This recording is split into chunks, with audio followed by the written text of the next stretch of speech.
नमस्कार दोस्तों, स्वागत है आपका हमारे इस चैनल धूप आरात्रिक में। दोस्तों, आप में से कुछ लोगों ने मुझे एक वीडियो में ये सवाल पूछा है और 2-3 मुझे मेल भी आए हैं इस विषय में कि जो भोग प्रसाद हम लोग भगवान को चढ़ा रहे हैं, चाहे वो सूखा हो या फिर बनाया हुआ यानी कि पकाया हुआ भोजन जो है वो हम लोग चढ़ा रहे हैं, तो उसका हम सही तरीके से किस तरीके से उपयोग कर सकते हैं। तो यहाँ पर जैसे कि दोस्तों, सबसे पहले तो मैं कहूँगा कि ये आप जिस भी प्रकार की भोग प्रसाद चढ़ा रहे हैं वो किस प्रकार की भोग प्रसाद चढ़ा रहे हैं ये समझना ज़रूरी है। और हाँ, भोग प्रसाद के साथ जल अवश्य चढ़ाना चाहिए। जैसे जल के विषय में आप किस तरीके से उसका इस्तेमाल करेंगे इस विषय में मैंने ऑलरेडी एक वीडियो में बता दिया है, पर फिर भी मैं यहाँ पर उस विषय में भी आप लोगों से थोड़ी आलोचना कर लूँगा ताकि आप लोगों को जो है एक साथ इस विषय को समझने में स्पष्टता हो। तो सबसे पहले दोस्तों, मैं आपको ये बता दूं कि भोग या प्रसाद में जैसे कि हम सूखा भोग या प्रसाद चढ़ाते हैं, जैसे हम बतासे चढ़ाते हैं, हम गुड़ चढ़ाते हैं, मिछड़ी चढ़ाते हैं, या फिर जो मेवा यानी कि काजू किशमिश वगैरह बादाम वगैरह ये सब कुछ जो है ये हम लोग जो है एक सूखे तौर पर जो है प्रसाद के तौर पर चढ़ाते हैं, जिसे सूखा प्रसाद या फिर सूखा भोग कहा जाता है। उसके साथ जो है ये दोस्तों फल वगैरह चढ़ाया जाता है, उसके साथ जो है कुछ मिठाई वगैरह या फिर जो हलवा वगैरह होता है वो भी चढ़ाया जाता है। यानी कि ये जो होता है ये बनाया हुआ प्रसाद होता है। बनाया हुआ प्रसाद क्यों होता है? पकाया हुआ प्रसाद में और बनाया हुआ प्रसाद में अंतर ये होता है कि पकाया हुआ प्रसाद मतलब होता है कि खाना पकाना, जैसे पूड़ी सब्जी खीर ये सब कुछ जो हो रहा है ये आप कुछ पका रहे हैं, पर जो वो आप हलवा बना रहे हैं, आप कुछ मीठा बना रहे हैं, आप लाड़ू वगैरह ये सब कुछ बना रहे हैं, तो वो जो प्रसाद होता है वो बनाया हुआ प्रसाद होता है। और पकाया हुआ प्रसाद क्या होता है? जैसे कि मैंने अभी आपको बताया, तो चावल हो सकता है, वो दाल हो सकता है, वो यानी कि प्रतिदिन के जो खाद्य होता है जो हम लोग लंच वगैरह में खाते हैं या फिर जो है डिनर में खाते हैं, उस तरीके का जो खाना है वो हम भगवान को अर्पण करते हैं। तो 3 प्रकार के मूल रूप से हम अर्पण करते हैं। कुछ लोग शरबत भी चढ़ाते हैं, यानी कि मिश्री का शरबत, गुड़ का शरबत, बतासे का शरबत जो होता है या केसर का शरबत जो होता है वो भगवान को चढ़ाया जाता है। तो अब विषय आता है कि इन सारी चीज़ों का हम लोग क्या करें।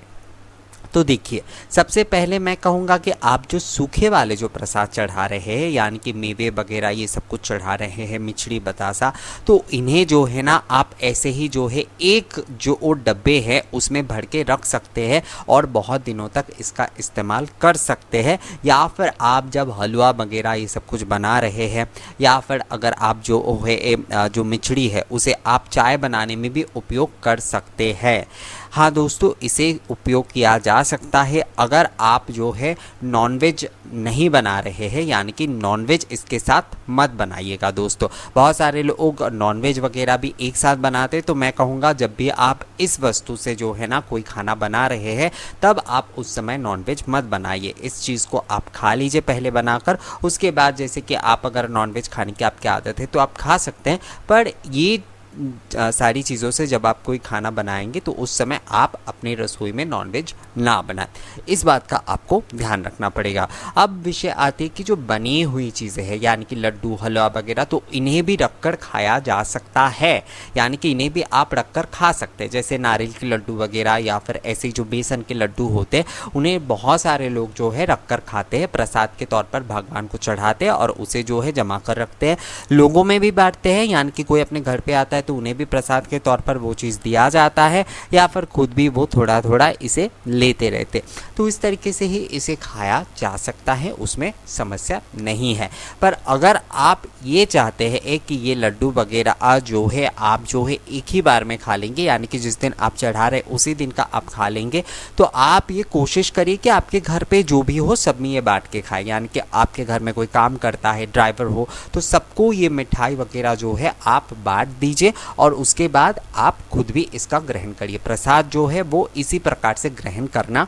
ज़रूरी होता है। अब विषय आता है जो पके हुए चीज़ें होते हैं। अब पके हुए जो भी सारे चावल रोटी ये जो सारी चीज़ें होंगे वो आप सबसे अच्छा ये कर सकते हैं कि आप जो प्रतिदिन का आपका खाना बनाते हैं तो उसमें आप इसे मिला दीजिए। अगर आप जो है संपूर्ण वेजिटेरियन हैं, यानी कि भगवान के भोग तो आप वेजिटेरियन ही चढ़ाएंगे। वैसे बहुत सारे शाक्त पूजा में जो मछली का भोग चढ़ाने के विधान हैं, पर वहाँ पर प्याज लहसुन का इस्तेमाल नहीं किया जाता है। यानी कि मछली आप भोग में वहाँ पर चढ़ा सकते हैं, जिन्हें शाक्त मंत्र की दीक्षा होती है तो वो इसे चढ़ाते हैं, पर वहाँ पर भी प्याज लहसुन का इस्तेमाल नहीं होता है। तो आप अगर प्याज लहसुन या फिर मांस मछली अलग से खा रहे हैं और भगवान को आप संपूर्ण शाकाहारी भोजन चढ़ा रहे, तो आप उसे अपने खाने में ना मिलाएं, उसे अलग करके जो है ना उन सारे प्रसाद को जो है एक साथ आप मिला लीजिए। यानी कि जो आपने दाल सब्जी तरकारी वगैरह दाल वगैरह चावल वगैरह जो दे रहे हैं तो उसे एक साथ आप ना मिला लीजिए। जैसे कि मैंने काशी में देखा था, उसे कहते हैं कि अन्य मिलाओ, यानी कि अन्य माखा कहते हैं उसे, यानी कि सब चीज़ों को एक साथ जो है ना वो मिला लेते हैं और उसे ही प्रसाद के तौर पर जो है माँ के यानी कि माँ अन्नपूर्णा के प्रसाद के तौर पर उसे सब में बांटा जाता है। तो आप इस तरीके से उसे खा सकते हैं। और उसके बाद जैसे आपकी आदत है, यानी कि आप मछली वगैरह या फिर मांस वगैरह जैसे खाते हैं वो आप लंच में या फिर दूसरे समय आप ले ही सकते हैं, पर इस चीज़ को उस समय आपको नहीं, यानी कि आपके खाने में उसे नहीं मिलाना है। पर अगर आप संपूर्णता से शाकाहारी है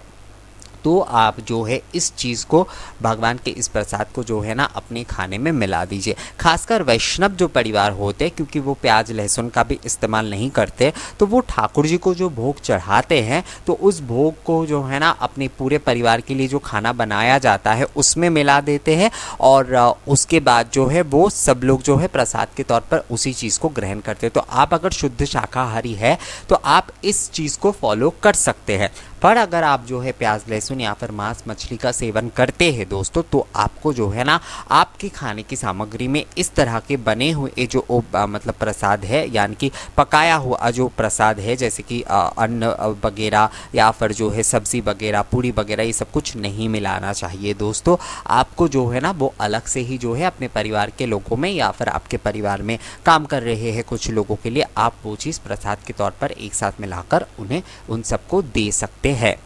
अब ये एक विषय हो गया। अब विषय आता है शरबत हम क्या करें। शरबत में क्या कर सकते हैं कि आपने जो है केसर का शरबत भगवान को चढ़ाया या फिर जो है आपने मिश्री का शरबत भगवान को चढ़ाया, भगवान को आपने जो है एक गुड़ के शरबत चढ़ाया, बतासे के शरबत चढ़ाया, तो आप एक काम कर सकते हैं कि वो जो शरबत है वो आपने भगवान को चढ़ा दिया। और जैसे कि अभी देखिए गर्मी का मौसम है तो गुड़ का शरबत पीना, बतासे का शरबत पीना, मिश्री का शरबत पीना या केसर का शरबत पीना बहुत ही अच्छा होता है और उसमें किसी भी प्रकार के कोई प्याज लहसुन वगैरह इन सारी चीज़ों का इस्तेमाल नहीं हो रहा है। तो इसमें जो है ना दोस्तों, इसमें आप ये चीज़ इस्तेमाल कर ही सकते हैं। वैसे भगवान के शरबत में बहुत सारे लोग थोड़ा नमक मिलाकर भी लेते हैं, काले नमक होता है या फिर ऐसे नॉर्मल नमक होता है, तो उस जगह पर मैं कहूँगा वैसे तो काले नमक मिलाने में किसी भी प्रकार की कोई समस्या नहीं है, पर नॉर्मल नमक आप जो है ना मिलाए। यानी कि भगवान के प्रसाद के लिए मैं ये नहीं कह रहा हूँ दोस्तों, यानी कि भगवान को जब आप शरबत चढ़ाएंगे, मैं उस विषय के लिए नहीं कह रहा हूँ, बल्कि भगवान की शरबत जो है ना, यानी कि वो प्रसाद होने के बाद जब आप उसे सेवन कर रहे और आप सोच रहे कि एक साथ, यानी कि सभी के लिए उस प्रसाद के साथ ही ये अगर मिला दिया जाए जो शरबत आप बना रहे हैं, तो उसमें आप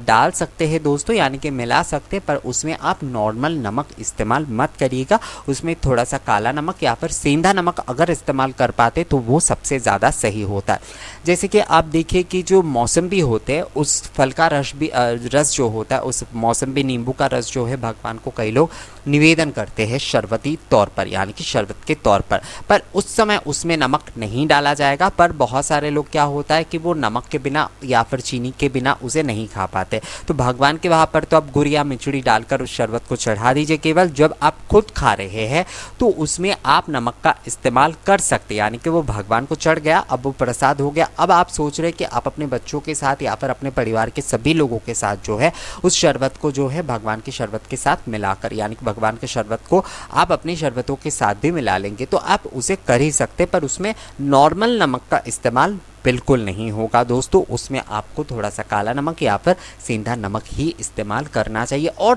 और भी अच्छा होगा अगर आप बिना नमक के खा पाते, पर सेंधा नमक या फिर काला नमक अगर इस्तेमाल करते तो समस्या नहीं है, नॉर्मल नमक का इस्तेमाल यहाँ पर बिल्कुल नहीं चलेगा।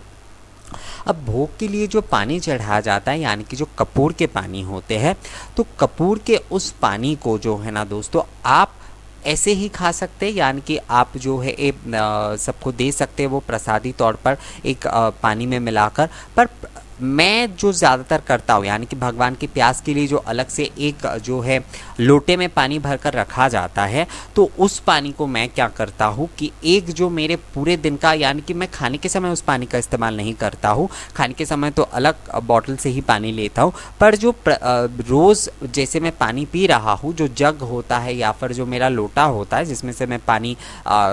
पीता हूँ, तो उसमें क्या होता है, मैं भगवान के जो वो पीने के जल होते हैं, यानी कि जो प्यास के जल होते हैं, उससे जो मैं है ना वो मिला देता हूँ, यानी कि उस जग में या फिर जो हो इस लोटे में मिला देता हूँ, और पूरे दिन मैं उसी जल का सेवन करता हूँ। तो आप भी अगर चाहे तो इस तरीके से कर सकते, पर जो जल जो है आप भोग के समय भगवान को चढ़ाएंगे, यानी कि भोग के समय जो पानार्थ के तौर पर भगवान को जल निवेदन किया जा रहा है, उस जल को आपको नहीं मिलाना है किसी चीज़ में। वो जल आप अगर चाहे, उसमें वैसे कपूर मिला हुआ होता है, तो आप उस जल को जो है ना, और जो लोग तुलसी डालकर भी चढ़ाते हैं जैसे कि वैष्णव पूजा में, तो आप उस जल को मत मिलाइएगा दोस्तों। उस जल को आप अपने जग में या फिर किसी लोटे में मत मिलाइएगा। उस जल को आप ऐसे ही पी सकते हैं, पर आप भगवान के प्यास के लिए जो अलग से लोटे में जल रखते हैं पूरे दिन भर, उस जल को जो है ना आप अपने जग में या फिर लोटे में, जिसमें आप पूरे दिन भर ऐसे ही, यानी कि साधारण तौर पर आप पानी पी रहे हैं,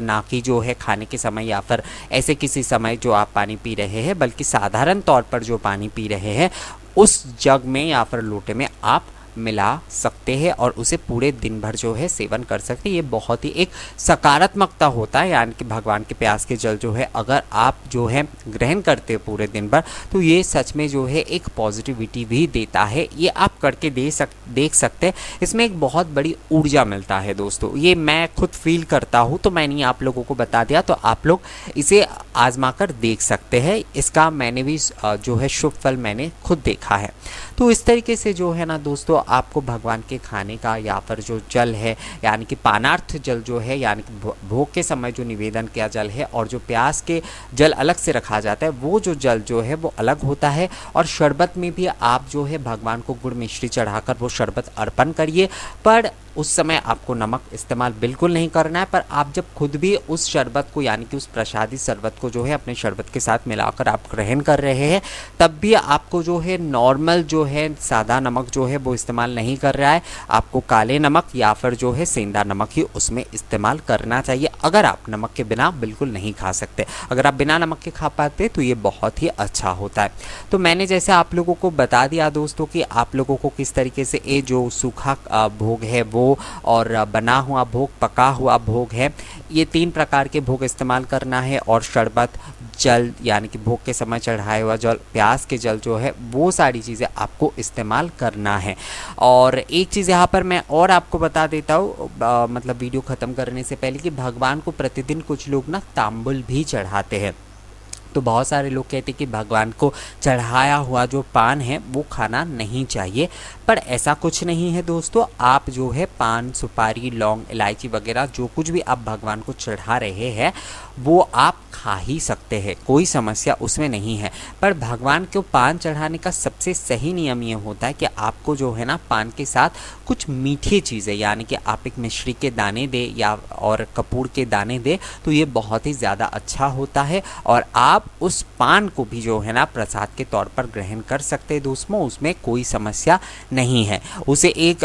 कहीं पर कहते हैं कि वो पान जो है इकट्ठा करके रखते हैं, उसे जल में विसर्जित कर देना चाहिए। भगवान को चढ़ाया हुआ पान कभी खाना नहीं चाहिए, ऐसा बिल्कुल नहीं है। आप उसे जो है ना, जैसे आप पान खाते हैं उसी तरीके से प्रसाद के तौर पर उस पान को भी आप बिल्कुल खा सकते हैं, उसमें समस्या नहीं है दोस्तों। तो आशा करता हूँ दोस्तों कि आप लोगों के जो भी सारे सवाल है उसका जवाब आप लोगों को मिल गया है। अगर आप लोगों को और भी कोई जानकारी चाहिए तो मुझे कमेंट्स करके बताइए। और ये वीडियो अगर आप लोगों को अच्छा लगा है तो इस वीडियो को लाइक और शेयर कर दीजिए दोस्तों। और अगर आप हमारे इस चैनल में नए आए हैं और यहाँ पर दिखाए गए जानकारी आपको अच्छा लग रहा है तो आप हमारे इस चैनल को सब्सक्राइब करना भी मत भूलिएगा दोस्तों। मिलेंगे आपसे अगले किसी वीडियो में अगली किसी जानकारी के साथ, तब तक के लिए नमस्कार।